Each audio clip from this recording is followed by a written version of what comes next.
Hello everyone and welcome back to another tutorial from Gameplay Classic. In this video, I'm going to show you how you can change the difficulty level on the Sifu game. So let's get started right away. First of all, open up the Sifu game on your device, and once you are taken into the home page, just click on Options. And now within the gameplay menu, you will see the difficulty setting. Just click on this option and now you can choose from the 3 different difficulty levels. Now if your game is already started and you have chosen any kind of difficulty level, then if you wish to switch, then you will need to start a new game.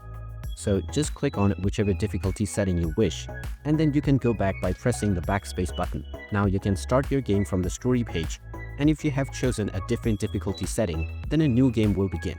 You can come back to this menu at any point of time if you wish to once again switch your difficulty level.